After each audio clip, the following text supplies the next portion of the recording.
입니다. 우리가 지금까지 계속 살펴봤듯이 요아스 그리고 아마샤, 우시야 이 3대는 특징이 무엇입니까? 참으로 초기에는 하나님 보시기에 선하고 정직하였습니다. 참으로 하나님께 좋은 평가를 받은 사람들입니다. 그러나 말년이 안 좋은 사람이었습니다. 요아스는 그가 바로 요야다. 자신의 고문부이자 제사장으로 같이 있었을 때는 선정을 베풀었습니다. 그러나 요야다가 죽자 1년 동안 참으로 우리가 이해하지 못할 일들을 행합니다. 하나님의 말씀을 듣지 않습니다. 그런 사람들 비유해서 어떤 사람이라고 그랬습니까? 은혜에 푹 젖어 있지 않은 사람. 그런 사람들은 얼마든지 교회에 떠날 수 있습니다. 단지 상황이 그때의 상황과 내 모든 조건들이 교인으로서 모든 조건보다 나았기 때문에 그렇습니다. 그러다 사회 대학생활 하다가 이제 직장에 간다든지 처녀가 시집 간다든지 하다 보면 상황이 급변하고 변합니다. 지금까지 신앙생활했던 모든 조건보다 새로운 조건이 더 낫고 오히려 교회 다니는 것보다 때로는 교회 다니는 것들이 박해를 받기 때문에 은혜를 충분히 뼛속까지 받지 않은 사람들은 변질이 됩니다. 변화가 되어야 되는데 크리스찬들의 9가지 열매 계속해서 자신을 성장하고 진보하고 변화시키는데 오히려 퇴보하는 거죠. 은혜를 뼛속 깊게 받지 못한 사람들입니다. 그래서 우리가 가끔 보다 보면 저 사람 신앙 좋았는데 아니에요. 원래 그 사람은 그 환경이 그때 그 환경이 그때 최선의 환경이었기 때문에 그런 거예요. 두 번째로 우리가 아마샤도 그랬죠. 우시야, 특별히 우시야는 참으로 안타까운 왕입니다. 우리나라의 세종대왕과 빗댈 만큼 탁월하고 훌륭한 왕이었습니다. 그런데 그가 제사장만이 할 수 있는 분양을 들이다가 교만해졌죠. 결국 나방에 들려서 아들 요담과 섭정을 하다가 이제 죽습니다. 참으로 너무나 우시야, 제가 이스라엘 왕들 중에 참으로 안타까운 왕이 바로 우시야, 요담 같은 제 왕들입니다. 얼마나 우시야가 위대했으면 우리가 이사야가 등장하는 신이 나오죠. 이사야 6장에 보면 우시야가 죽던 해에 이사야가 성전에 올라갑니다. 탁월한 이사야 선지자는 우시야의 부강병, 다시 말하면 나라를 안정 위에 토대 위에 올려놓은 참으로 위대한 왕이 죽던 해 이 시대는 어떻게 될 것인가 고민하고 올라간 젊은 청년 이사야를 봅니다. 왜 이렇게 말년이 좋지 않을까요? 은혜의 뼛속까지 은혜가 있지 않는다면 또한 교만하여져서 그럴 수 있습니다. 노역이라는 게 참 무서워요. 우리 한 40 목회자들이나 누구든지 우리 장로들이나 이제는 옹주보다 갈 길이 더 짧은 인생들은 조심해야 됩니다. 노역을 조심해야 됩니다. 내가 마지막을 어떻게 은혜롭게 장식했는지, 내가 지금까지 살아왔던 하나님께 선하고 정직했다고 하는 그 평가를 내가 말년에 하나님 앞에 범죄하거나 노년의 욕심 때문에 참으로 쉽지 못할 오역을 남긴 채 떠나지 않으려고 늘 자신을 겸손하게 돌봐야 됩니다. 돌이켜봐야 됩니다. 그렇지 아니하면 노역에 빠집니다. 지금까지 자신이 쌓아왔던 모든 것들이 너무나 허무하게 되는 것을 볼 수 있습니다. 우리 주위에 그런 분들이 굉장히 많죠. 우리 젊었을 때 사역을 잘 하다가 노년에 무슨 노역인지 몰라도 자신들의 아들에게 교회 법까지 바꿔가면서 누가 봐도 편법을 사용해서 아들에게 교회를 세습하고 그리고 떠나는 우리 목회자를 보면 왜 교회에 목회자의 목회자가 있어야 된다고 얘기했죠. 목회자의 아비가 필요해요. 근데 한국교회에 너무나 가슴 아픈 거는 목회자의 아버지가 없어요. 교회에 문제가 생기고 교회에 어떤 전체적인 시국적으로 어려운 상황이 됐을 때 찾아가서 참으로 고견을 구하고 참으로 충원을 구하는 만한 교회 어른이 없어요. 그게 너무 안타깝죠. 사도 바울은 뭐라고 얘기합니까? 그가 말년 디모데 후서는 노년이 마지막에 그의 노년 시대에 쓴 서신입니다. 디모데후서 4장 6절 7절 8절에 보면 전제와 같이 내가 벌써 부어지고 나의 떠날 시간이 가까웠도다. 나의 선한 싸움을 싸우고 나의 달려갈 길을 마치고 믿음을 지켰으니 이제 후로는 나를 위하여 의의 멸관이 예배되었으므로 주 곧 의로운 재판장이 그날 내게 주실 것이요 내게만 아니라 주의 나타나심을 사모하는 모든 자에게 또니라. 나의 달려갈 길을 다 달려가고 끝까지 제가 좋아하는 찬송가 후렴주에 최후 승리 얻을 때까지 사도 바울의 말에 의하면 나의 달려갈 길을 다 달려가고 의의 면류관이 준비되었도다. 그렇게 고백하고 떠나는 우리 하나님들의 젊었을 때 충성하고 끝까지 충성하는 주의 하나님의 사람들이 되시기를 주님의 이름으로 축원합니다. 이 요담은 교회 상처 입은 사람의 전형적인 모습입니다. 2절에 보니까 요담이 그의 아버지 우시아의 모든 행위대로 여호와 보시기에 정직하게 행하였으나 여호와의 성전에 들어가지 아니하였고 백성은 여전히 부패하였더라. 2절에 그렇게 성경은 기록하고 있습니다. 성경이 우리에게 말하는 것이 무엇입니까? 안타깝다는 거예요. 아마 요시아가 이 요담이 약 한 10년 동안 우시아하고 공동 정치를 했다고 합니다. 문둥병이 있었기에 우시아는 이제 정면에 나서지 못하고 그의 아들 요담이 정치를 했는데 그것을 보면서 요담은 아버지에 대해서 여러 가지 우리 아버지는 평생을 성정을 했다. 나라를 넓혔고 나를 안정시켰고 국토를 넓히며 부국에 힘썼고 그래도 정직하게 살고 하나님 보시기에 선하게 했는데 그럼 말년에 그럴 때 치자. 그래 그 어떻게 성전에 단 한 번 들어가가지고 분양한 걸 가지고 문둥병이 걸려가지고 평생을 그렇게 비참하게 있을 수 있는가? 역대 왕조를 살펴보면 악한 왕조가 더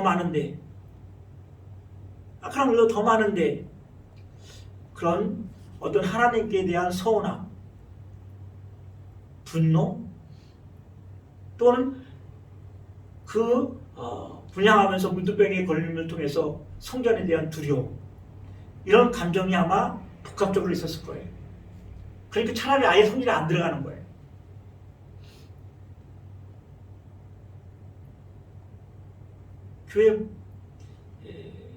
교회를 떠난 가나안 성도라고 그랬죠. 안나가 성도.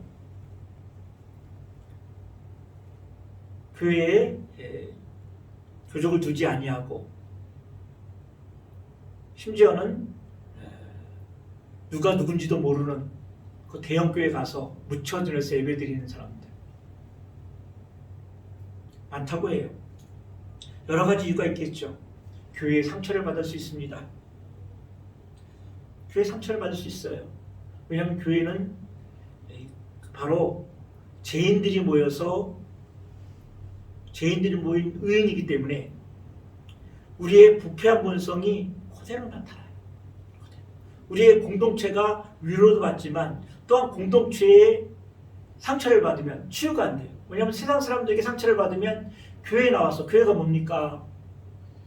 병원 같은 교회, 훈련소 같은 교회, 가정 같은 교회예요. 이 세 가지 기능이 다 있는데 교회에서 상처를 받으면 위로를 받을 데가 어디 있어요? 그래서 떠나는 거예요. 그래서 어느 교회는 공동체 모임을 안 한다고 해요. 그래서 예배 위주로 드리고 주일날 예배만 드리고 식사도 같이 안 한대요. 그냥 돌아가시고.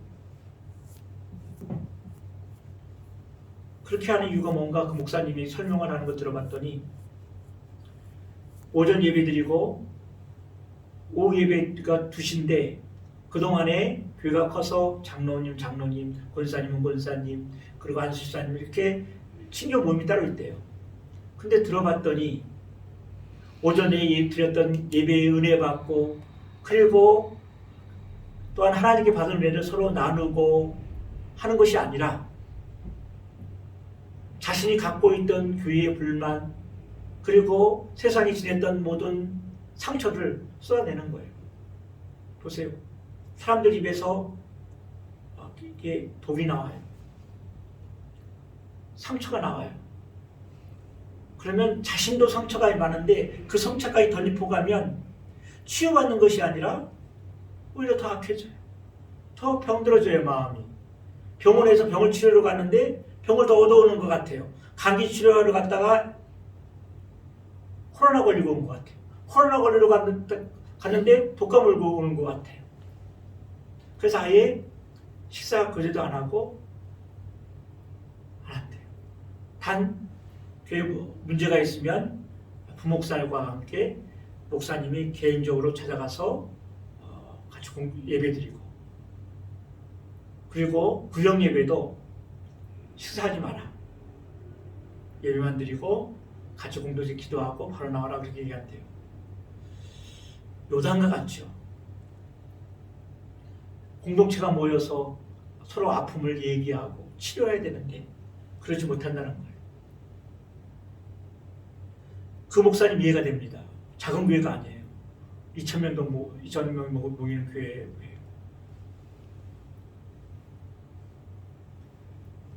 서운함도 있겠죠. 나는 교회에 이렇게 헌신했는데 봉사했는데 내가 나한테 왜 이렇게 대우를 해줘. 돈이 있다고 돈이 있는 분은 재직 헌금을 많이 내니까 장로 시켜주고 나는 교회를 이렇게 섬겼는데 돈이 없다고 장로도 안 되고 그래서 그 목사님 그런데요. 절대 장로가 되고 나면 직분 헌금을 하는데 그 직분 헌금이 만만치 않대요. 하지 마라. 직분 헌금 하지 말고 그리고 교회에 존경받는 사람 그 사람을 추천해서 장로 한다고 하네요. 이런 모양 저 모양으로 많은 사람들이 교회에 상처를 받고 있어요. 심지어는 자신의 욕심 때문에 그런데요. 11조 내라. 그리고 공동체 모임에 참가해라. 교회 무슨 직분을 맡으라 하니까 개인주의가 팽창하다 보니까 남에게 간섭받기도 싫고 그냥 나 혼자 조용히 독야청청하게 예배를 드리고 싶다는 거예요. 구원받은 은혜에 감사해서 예배는 드려야 되겠고 그러니까 익명의 존재로 예배를 드리고 나온 거예요. 요단과 같죠. 여호와 보시기에 정직하게 행하였으나 여호와의 성전에는 들어가지 아니하였고 그러나 여호와의 성전에 안 들어갔고 우리 하나님의 안타까움이 말씀 이 행간 사이에 묻어나오는 것 같습니다. 사람들은 생각합니다. 그래 나 혼자만 신앙생활 하면 잘하면 되지. 나 혼자만 독야청청하면 되지. 그렇지 않아요. 그건 전혀 영적 세계를 몰라서 그런 거예요. 영적 세계는 나 혼자 신앙생활 못해요. 그렇게 세상은 만만치도 않고 사탄도 그렇게 만만치 않아요. 사탄은 우리를 태어날 때부터 지켜보고 있었기 때문에 우리에 대한 모든 정보를 다 알고 있고 그리고 내가 뭐가 약한지 알고 있어요. 삼손이 뭐가 약한지를 알고 있어요. 삼손이 여자에게 약한 걸 알고 있어요. 그래서 들릴라의 무릎에 머리를 대고 누워있게 하고 들릴라로 하여금 유혹하게 만들어서 어떻게 되죠? 머리가 밀리고 두 눈이 뽑히고 연자맷돌을 돌리게 되는 거예요. 두 눈이 뽑혀요. 근데 홀로 신앙생활을 못해요. 누가 나를 위해 기도해 주는 사람이 반드시 있어야 돼요. 그 공동체가 있어야 돼요. 아무리 공동체가 병이 들어도 그래도 교회예요. 나를 위해 기도해 줄 그 한 사람이 있으면, 나를 위해 기도해 줄 구역장이 있고, 나를 위해 기도해 줄 목사님이 있다면, 공동체가 있다면 안전해요. 하나님의 울타리가 되어줄 수 있는, 하나님의 손이 되어줄 수 있는, 하나님의 손이 보호할 수 있도록 기도해주고 나를 위해 기도해주는 그 공동체, 그게 반드시 필요하다는 거예요. 울타리가 필요한 것이죠.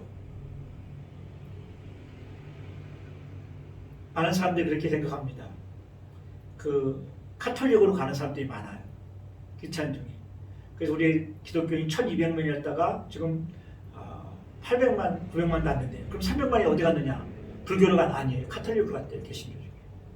그래서 카톨릭은 20년 사이에 300만이 늘었고 기독교는 줄었어요. 그 이유는 무엇이냐면 카톨릭에 가면 성전 헌금 강요를 안 한대요.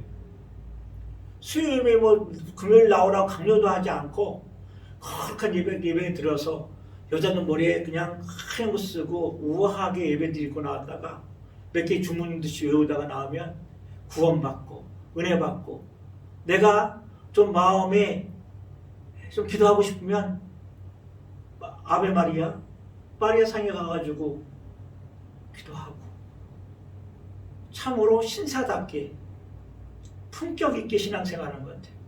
영적 세계는 그게 아니에요. 치열해요. 죽지 않으면 사는 거예요. 하나님께 달려가지 않으면 멈췄어요. 멈추면 먹혀요. 영적 세계는 그렇게 만만치도 않아요. 영적 세계는 그렇게 호락호락하지 않다는 거예요. 나만 고귀한 생활해요? 그런 사람 어떤 사람이냐면 그냥 구원만 받은 생활이죠. 그래서 천주교에서 내세우는 게 뭡니까? 봉사예요. 그래서 천주교의 봉사 얼마나 잘해요. 그리고 정의사회 구현, 정의사회 사제단도 있죠. 우리나라가 독재에 시달렸을 때 그 많은 천주교 신부들이 정부에 대해서 바른 말했어요. 심지어 김수환 추기경도 박정희 대통령에게 찾아가서 그랬죠. 독재하지 말라고. 그런데 우리 개신교는 어떻게 했습니까? 전두환 있을 때 어떻게 했습니까? 조국 만찬 기도회 가가지고 구국의 영웅이라고 찬양하면서 하나님께 기도했죠. 이거 사람들이 알아요. 다. 그러니까 신앙의 중심이 서 있지 않고, 그리고 은혜까지, 하나님의 은혜가 들어가지 않은 사람들은 들어간다는 거죠. 사회 정의에 대해서 바른 말하고 자기의 목숨도 아끼지 아니하고 사회 정의 구현에 대해서 나서고 발언하고 행동하는, 지체된 정의는 정의가 아니죠. 말못 침묵하는 정의는 정의가 아니죠. 많이 갔어요. 그때 우리 기독교는, 개신교는 어떻게 했습니까? 한 말도 못했어요. 한 말도. 사람들은 알고 있어요. 그래서 똑같이 구원받을 바에는 천주교 가죠. 300만이 늘었어요. 우리 명심해야 돼요. 침묵하지 말아야 돼요. 침묵하는 정의는 정의가 아니에요. 비록 우리가 정치에 나서지 않는다고 할지라도, 비록 우리가 정권을 권력하고 결정해서는 안 돼요. 참여해서는 안 돼요. 그러나 교회는 늘 그것을 위해 기도해야 돼요.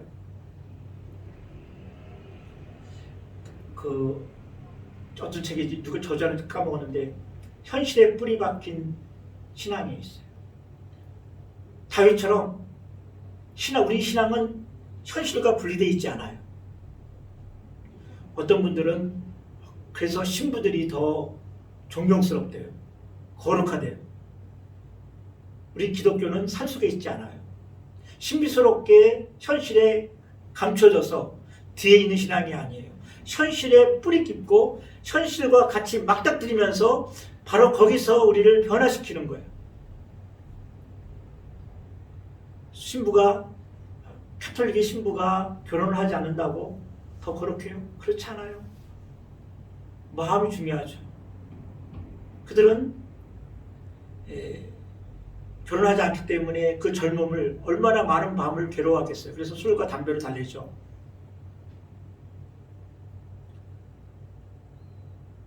마음속에 그 죄악도 있었을 거예요. 더 많을지도 몰라요. 우리 개신교회 목사들은 어때요? 가정이 있어요. 그리고 현실이 있어요. 당장 먹고 살아야 되고, 그리고 또한 가족도 부양해야 되고, 목회도 해야 돼요. 그래서 성도들이 갖고 오는 11조의 의미를 알아요. 성도들이 어떻게 악정분투하고 사는지를 알아요. 그 가정 문제가 왜 어떻게 고통스러운지를 알아요. 현실에 뿌리를 내린 신앙이기 때문에 한 성도 한 성도의 삶의 모습이 공감이 돼요. 현실에 뿌리를 두는 신앙이기 때문에 그래요. 목회이기 때문에 그렇죠.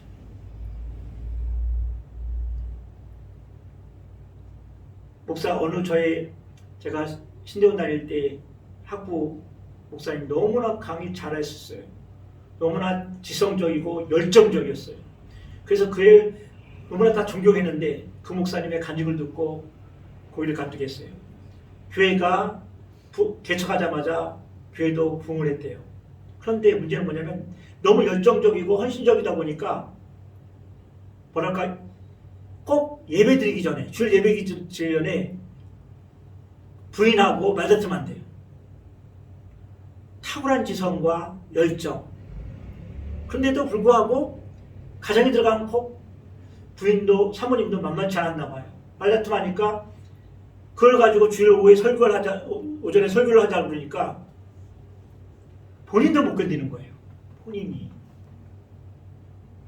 그래서 그만두고 교수만 정지때 왔다고 해요. 그러면서 그분이 그래요. 가정도 잘 다스리고 그리고 훌륭하게 목회를 하시는 분 나는 가장 존경스럽습니다. 저는 그런 목사님 너무 존경스럽습니다. 교수님은 그러는 거예요. 너무 존경스럽다고 그러는 거예요. 참으로 솔직하고 정직한 분이었어요. 근데 그 혈기, 그래서 계속 목회는 사역을 그만두고 교수직으로 계속 있던 분입니다. 그분같이 그래 그분 차라리 정직했죠. 그러지 않은 목사님들 많아요. 집에 와서 자신이 받은 스트레스를 교회 가정에게, 부인에게 다 내놓는 분이 있어요. 그러다 보니까 어떻게 목회자 자녀들이 저렇게 타락했나? 어떻게 목회자 자녀가 그렇게 의아하는 분이 있는데 그럴 필요 없어요. 목회자 자녀도 똑같아요. 물론 성도들은 목회자 자녀들도 목사의 아들로 같이 보는 경우가 있는데 참 힘들죠. 교회에 상처 입은 사람들, 교회에 어떻게 해야 됩니까? 교회에서 상처를 입지 않도록 어떤 시스템을 구축하고 그리고 기도하면서 지혜를 찾아야 할 때예요. 지금까지 개인주의가 팽창한 시대에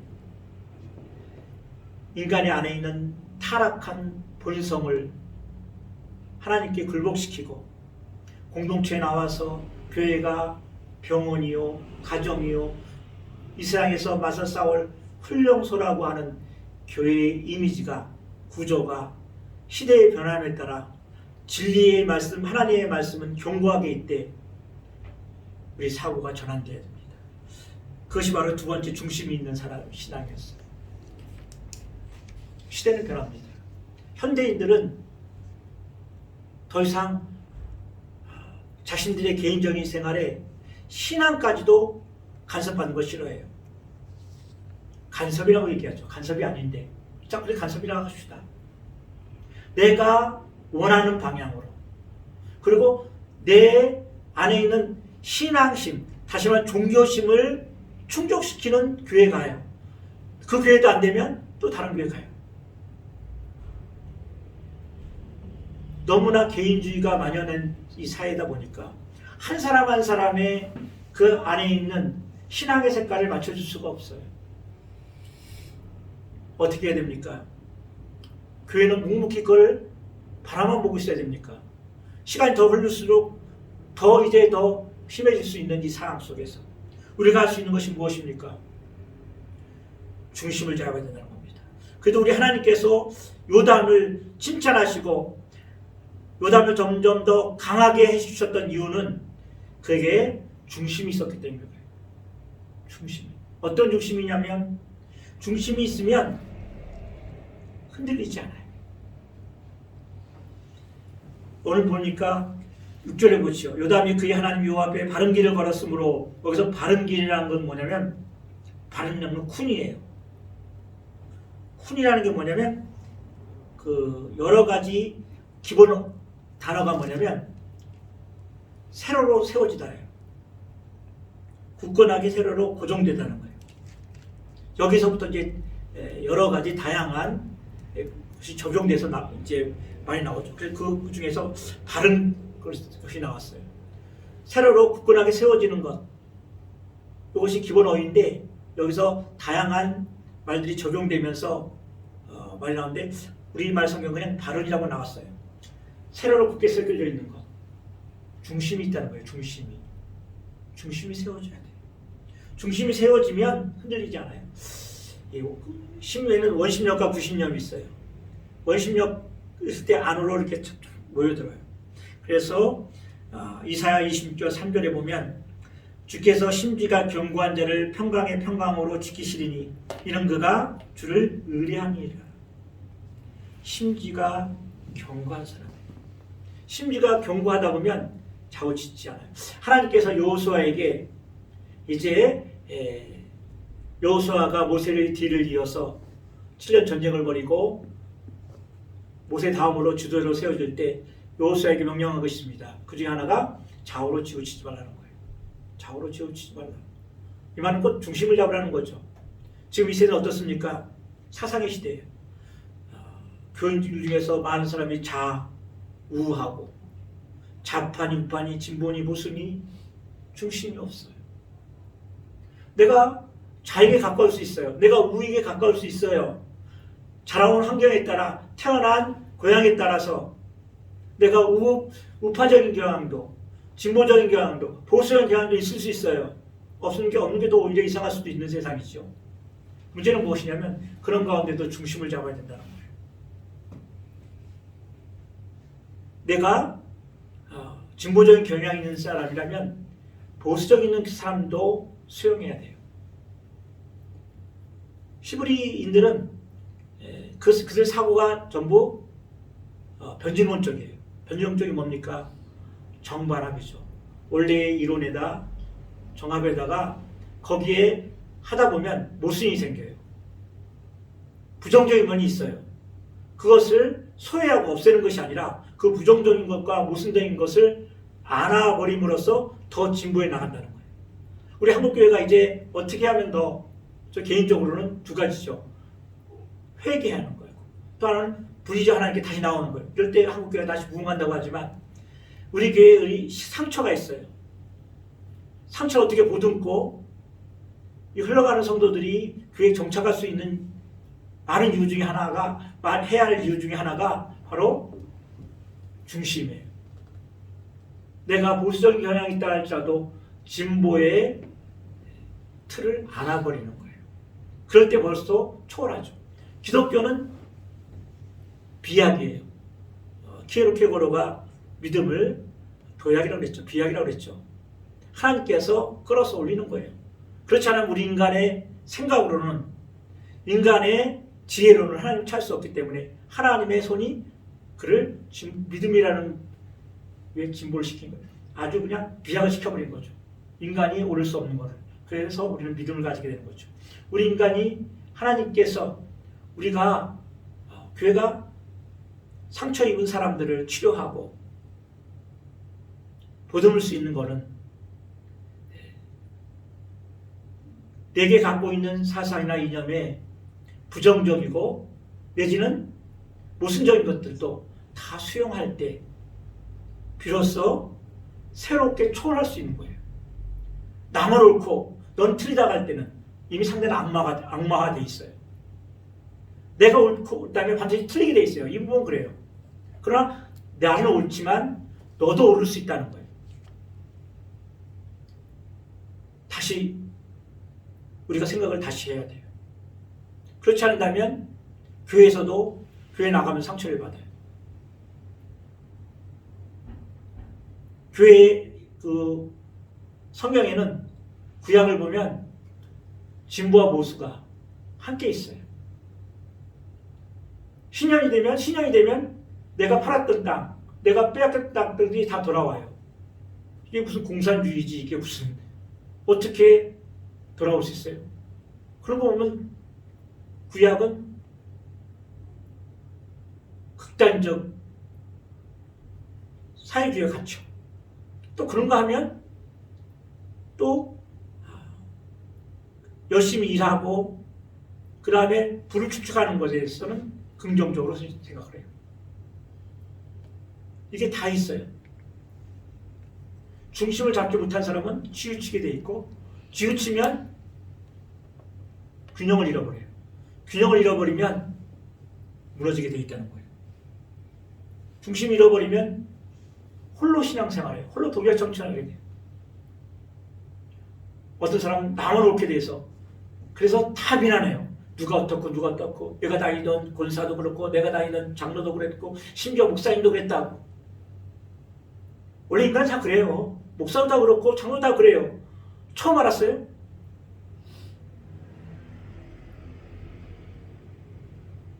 세상은 내 편이 아니래요. 원래 세상은 내 편이 아니에요. 세상은 한 번도 내 편이 된 적이 없어요. 세상이 버림받은 게 아니에요. 원래 세상은 나를 버리고 있었어요. 내가 세상에 편입되지 못할까 봐 안절부절한 것 뿐이에요. 그리고 세상에 상처받았대요. 중심이 없어요. 요담은 성전에 들어가진 않았지만 바른 길을 걸었다. 중심을 잡았다는 거예요. 성전에 대한 비록 서운함과 분노와 두려움도 있지만 그래도 하나님 앞에 정직했다는 거예요. 중심이 있었다는 거예요. 바른 길을 걸었다는 거예요. 이것까지 않다면 요담은 악한 왕이 될 수 있을 거예요. 오늘 현대인에게 주는 교훈이 요담에게 너무나 많습니다. 할 말이 많지만 여기까지 하겠습니다. 말씀을 정리하겠습니다. 요담은 참 제가 개인적으로 볼 때 안타까운 왕이었어요. 4대 성군 아니 5대 성군 더 큰 성군이 될 수 있었을 거예요. 근데 그는 아버지 우시하고 공동 정치를 하면서 문두병이 걸려서 아버지가 정치 정면에 나서지 못할 때 성전에 들어가지 못했습니다. 우리 교회에 많은 상처를 갖고 있죠. 공동체 또는 개인적인 욕심 때문에 너무나 개인적인 색채가 강해서 그렇지 않아도 공동체 안에 들어가야 됩니다. 혹시 그런 사람들이 있다면 중심을 잡으셔야 돼요. 그래야 원심력에 의해서 팽개쳐 나가지 않습니다. 중심을 잡아야 됩니다. 좌우로 치우치지 아니하고 그리고 하나님의 말씀이 중심이 되고 해야지 내 사상, 내 이념, 내 종교적인 색채 그걸 내세우다 보면 어느 교회도 정착을 못해요. 왜냐하면 신앙의 색채가 사람마다 다 틀리기 때문에 그래요. 자라온 환경, 자라온 종파, 가족 관계 100이면 100, 현대인의 100이면 100 다 종교적인 색채가 다 달라요. 그러나 한 교회에 정착하면서 하나님 나라를 공동체적으로 이끌어나가기 위해서는 내 중심이 잡혀야 돼요. 나도 옳고 하나님 말씀을 절대 옳고 내 생각은 부분적으로 옳다. 그러기에 부분적으로 생각이 옳기 때문에 다른 부분적인 생각 있는 사람들을 수용할 수 있고 함께 갈 수 있고 같이 같이 치료할 수 있다는 겁니다. 기도합시다. 하나님 감사합니다. 참으로 안타까운 사람 요담. 하나님 현대인과 같습니다. 참으로 젊었을 때 신앙생활 잘했던 분들이 한때 열심도 갖고 참으로 정열도 갖고 내가 젊었을 때 이런 일 했고 저런 일 했고 저런 일 했습니다. 많은 고백하는 사람이 지금은요 하면 모르겠습니다. 지금은요 하면 글쎄요 지금 모르겠습니다. 아닙니다 하는 사람들이 얼마나 많습니까? 신앙은 진보해야 됩니다. 신앙은 변화하고 성장해야 되는데 멈춰버리고 신앙 외소증에 걸려 퇴보하는 우리 크리스찬들, 오 하나님 이 땅에 다시 한번 성령을 부어주시사 중심 있는 신앙 되게 하옵소서. 감사하며 우리 주 예수 그리스도의 이름으로 기도합나이다. 아멘.